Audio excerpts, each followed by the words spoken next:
आप सभी को मेरा प्रणाम।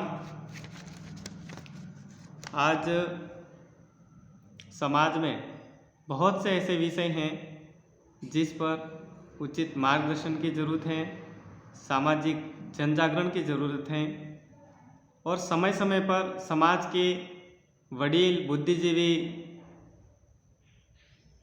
सभी मिलकर कोशिश करते आए हैं और हमें भी कोशिश करते रहना चाहिए ताकि समाज सही दिशा में आगे बढ़े,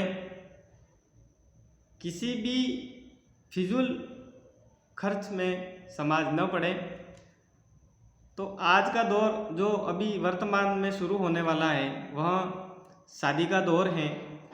शादी के दौर पे भी फिजूल खर्च के लिए और नवाचार के लिए वास्तविक समाज के बहुत सारे बुद्धिजीवी अलग अलग क्षेत्रों में बैठ के रख रहे हैं और काफ़ी सराहनीय प्रयास उनका रहा है। मैंने भी सोचा कि आज मीडिया के मार्फत मैं भी अपने विचार इस विषय पर प्रकट करूं, तो मैं भी आपके समक्ष उपस्थित हुआ हूं और मेरी भी मंशा है कि वास्तविक इस विषय पर हम सभी गंभीर होकर सोचें कि वास्तविक हमें हमारे समाज के लिए क्या रीति रिवाज बंद करने हैं, क्या हमें नवाचार करना है जिससे समाज के लिए बहुत ही उपयोगी हो। तो हम सबसे पहले बात करें कि हमारे दूल्हा दुल्हन जो भी हो, मंडप के नीचे जो आभूषण पहनाए जाते हैं, जो कपड़े ओढ़ाए जाते हैं और खाने पीने में भी जैसे शराब, मुर्गे, बकरे आदि फिजूल खर्च किया जा रहा है। बारात की बात करें तो बारात में भी हमारे बहुत से भाई जैसे 200-300 बाराती पहुंच जाते हैं दुल्हन के घर पर। तो बहुत सारी ऐसी नियमावली हमने बना दी समय समय पर, जिससे वास्तविक वर्तमान में इस महंगाई के दौर में हमें सोचना पड़ेगा कि वास्तविक हमें इन पर कैसे लगाम लगाया जाए और इसे कैसे कम किया जाए। तो समस्याएं हमारे समक्ष हैं, आए दिन हम समस्याओं के बारे में कहीं भी बैठ जाते हैं, चाय की थड़ी पर बैठ जाते हैं या 5 जने कहीं भी बैठ जाते हैं समाज के, तो बातचीत बहुत कुछ करेंगे वास्तविक अपने समाज में ये हो रहा है वो हो रहा है, लेकिन समाधान के विकल्प क्या हैं इसके लिए हमें सोचना पड़ेगा। हम समाज की बहुत बड़ी बैठक कर लेंगे, हमें उससे भी कोई लाभ नहीं होने वाला। ज़्यादा लाभ तब होगा जब हमें हमारे ही परिवार में, कुटुंब परिवार में जो शादी ब्याह में या मरण मौत में एक परिवार होता है, वो साझामन से अपने सामाजिक रीति रिवाज वाले जो त्यौहार सारी चीज़ें एक साथ में बैठकर करते हैं, उठते बैठते हैं साथ में, ऐसा अपना गांव में मानते हैं। तो जो साथ में उठने बैठने वाले परिवार हैं वो जिम्मेदारी लें, अपने परिवार से शुरू करें। आप वहाँ से शुरू करेंगे तो ही हम बहुत सारी चीज़ें कर पाएंगे। महंगाई भी बंद होगी, जागरूकता भी हम ला सकते हैं, हर क्षेत्र में हम अच्छा काम कर सकते हैं। लेकिन शुरुआत अपने घर से हो, साथ में उठने बैठने वालों से हो। बाकी बैठ के रख भी देंगे, मैं वीडियो बनाकर आप तक पहुंचा भी दूंगा, उससे सिर्फ आपका ध्यान केंद्रित कराने के लिए वास्तविक करना या नहीं करना आपकी सोच पर आधारित है। आप क्या अपने परिवार के साथ में मिलकर आप क्या निर्णय लेने वाले हैं, तो वो ज़्यादा निर्भर करता है। आज हम अगर वास्तविक इन महंगाइयों से ऊपर उठना चाह रहे हैं, शादी ब्याह को लिमिट खर्च में जाना चाह रहे हैं, गरीब परिवार भी अच्छे से शादी कर ले कम बजट में, हमें यह सोचना पड़ेगा। आजकल हम जो देख पा रहे हैं कि समाज में बहुत से ऐसे भाई हैं जो वास्तविक उनकी मेहनत से वो आज अच्छे पैसों वाले हैं, पूंजीपति बने हैं, तो वो भी आजकल ज़्यादा खर्च करने लगे, जिससे स्वाभाविक है ज़्यादा पैसा होगा तो ज़्यादा बहुत सारी चीज़ें इंक्लूड होगी साथ में। लेकिन होता क्या है कि समाज में फिर देखा देखी वाली भक्ति शुरू होती है, और ये देखा देखी वाली भक्ति ऐसी है कि वास्तविक अगर मेरे घर में शादी आई, मेरे पास कुछ है नहीं, तो मैं इधर उधर से लाऊंगा, खेत रख दूंगा, या बहुत सारी चीज़ें हैं, कहीं से भी मैं धन ले आऊँगा, ब्याज पर ले आऊँगा, तो वहाँ पे परिवार की बर्बादी शुरू हो जाएगी। तो हमें जहाँ तक सोचना है, समझना है, मार्गदर्शन करना है, तो कम खर्चीली चीज़ें,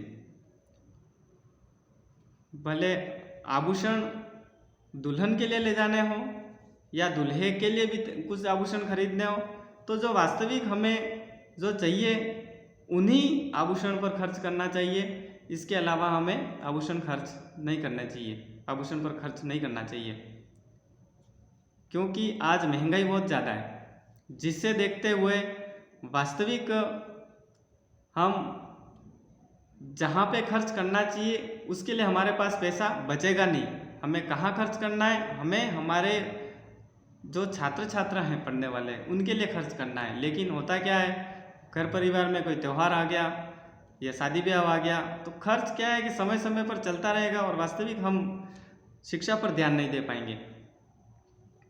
तो बहुत सारी बातें हैं करने के लिए, तो हम इन समस्याओं के समाधान के लिए हम क्या प्रयास करें, प्रयास कैसे करना है। साथ में उठने बैठने वाले जो परिवार हैं वह निर्णय लें, निर्णय के आधार पे अपने ही परिवार से नियम शुरू करें, और वास्तविक क्या क्या आपको नवाचार करना है, क्या क्या आपको बंद करना है, लगभग मोटी मोटी जो बातें हैं वो समाज के बुद्धिजीवी आज हर परिवार में पढ़े लिखे हैं तो काफ़ी जानते हैं। मुझे बहुत सारी बातें करने की आवश्यकता भी नहीं है, लेकिन कुछ नवाचार हमें समय के साथ में करना पड़ेगा, और कुछ नवाचार ऐसा हो रहा है खर्चीला, उसे भी हमें अपने समाज से दूर रखना पड़ेगा। तो पढ़े लिखे जो पूंजीपति जो हमारे भाई हैं, उनसे भी मेरा निवेदन है कि आप कम से कम शादी ब्याह में खर्च करें, जिससे अच्छा संदेश आपका जाए। आप अगर पैसे बचा के और निराश्रितों में कुछ ऐसी सहायता करेंगे, शिक्षा के लिए बच्चों के लिए सहायता करेंगे, तो उससे आपका नाम और 100 गुना आगे बढ़ेगा। मैं तो यही बात आपको बोलना चाहूँगा, रखना चाहूँगा।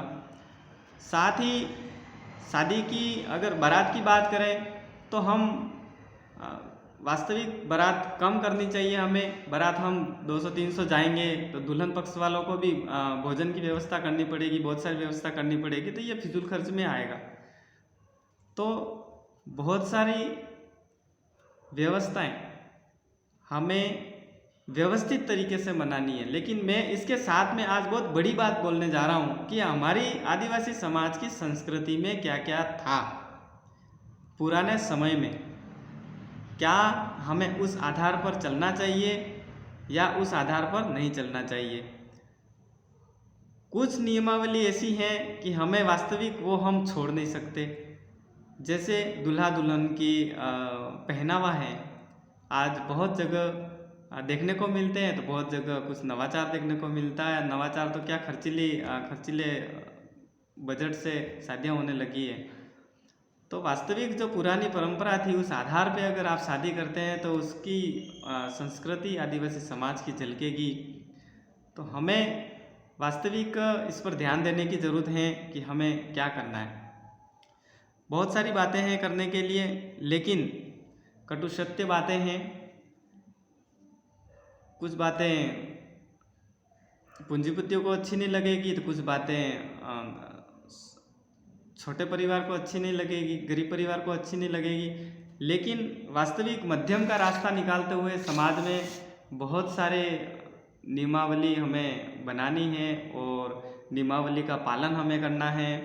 तो समाज में जो भी नियम बन रहे हैं उस पर ध्यान केंद्रित करना है। ध्यान केंद्रित करने के साथ में जो कुटुंब परिवार है आपका बैठ के निर्णय करेंगे सर्वसम्मति से। मैं तो यही बात रखना चाह रहा हूँ, बाकी बातें करने के लिए बहुत हैं। और सोशल मीडिया में आप हमेशा उचित मार्गदर्शन हर विषय पर करें, मैं तो आपसे भी यही आग्रह करता हूँ, क्योंकि सोशल मीडिया एक ऐसा जरिया है। आज मैं मेरे घर पर बैठा हुआ हूँ, तो यहीं से वीडियो बना रहा हूँ, तो यहाँ हज़ारों लाखों लोग देखेंगे और मेरी जो बात है वो समझेंगे भी सही। हम बैठक भी करेंगे, लेकिन बैठक एक दिन होगी, महीने में 2 बैठकें हो जाएगी। और वास्तविक बात पहुँचानी है तो मीडिया भी बहुत बड़ा जरिया है सोचने समझने वालों के लिए। तो आप ज़रूर कोशिश करें, ज़रूर उचित क्या है अनुचित क्या है समाज के लिए उसको ध्यान में रखते हुए चलें। और धूम्रपान, कोई भी त्यौहार हो, शादी ब्याह पर तो मैं बात कर ही रहा हूँ, लेकिन धूम्रपान को थोड़ा कम किया जाए। धूम्रपान करेंगे तो जीवन बर्बाद, परिवार बर्बाद, समाज बर्बाद।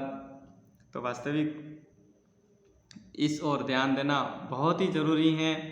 बाकी समाज के जितने भी सामाजिक संगठन हैं, जितने भी समाज के बुद्धिजीवी समाज के लिए समय निकाल कर बैठकें रख रहे हैं और उचित मार्गदर्शन कर रहे हैं, उन सभी को मेरा नमन। मैं वास्तविक एक समाज का सदस्य होने के नाते समाज में मेरे से भी जितना हो पाए उतनी मैं हमेशा कोशिश करता रहता हूँ। और आप सभी से भी आग्रह यही करता हूँ कि परिवार सबसे प्रथम सीढ़ी पर रखें, परिवार का पालन पोषण करें, बच्चों को अच्छी शिक्षा देवें। इसके बाद में जो समय बचता है,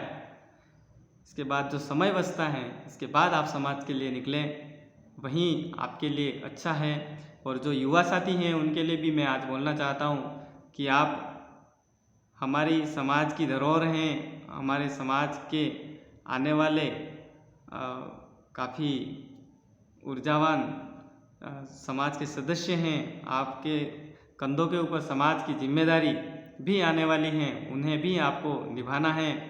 तो आप अच्छी शिक्षा प्राप्त करें। और मैं ये नहीं कहूँगा कि आप सरकारी नौकरी करें, क्योंकि आज सरकारी नौकरी भी करें, प्राइवेट सेक्टर में भी जाएं, व्यवसाय भी करें, आपको जहाँ उचित लगता है, आपको जहाँ अच्छी कमाई मिल रही हो वहाँ उस फील्ड में आप जाएं। लेकिन नैतिक गुणों का ध्यान रखते हुए समाज पर कोई ऐसी बातें आए नहीं, हमारे कर्मों से ऐसे ध्यान केंद्रित करते हुए अपना जीवन यापन करें। आप सभी पढ़े लिखे समाज के युवा आगे बढ़ेंगे तो समाज का नाम रोशन होगा, हम तो यही आशा करते हैं। साथ ही सामाजिक बात पर विशेष बातचीत तो मेरी यही है कि वास्तविक हम समाज की बात आज करते हैं, लेकिन हमारे इन विचारों के पीछे जो हमारे मन में कुछ ऐसी इच्छाएं प्रकट रहती हैं कि भविष्य में मुझे वास्तविक समाज में कुछ चीज़ें मिलें, तो मैं तो यही कहूँगा कि आप अपने कर्म पर ध्यान दें। मिलना नहीं मिलना वो बात की बातें हैं, बहुत सारी बातें आती भी हैं और आती रहेगी, जाती रहेगी, कोई फ़र्क नहीं पड़ता। लेकिन आप अपने कर्म पर ध्यान दें।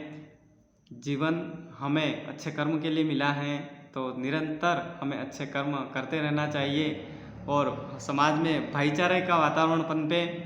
राजनीतिक होनी चाहिए, लोकतंत्र हैं, सभी की अपनी सोच है, सभी के अपने उद्देश्य हैं।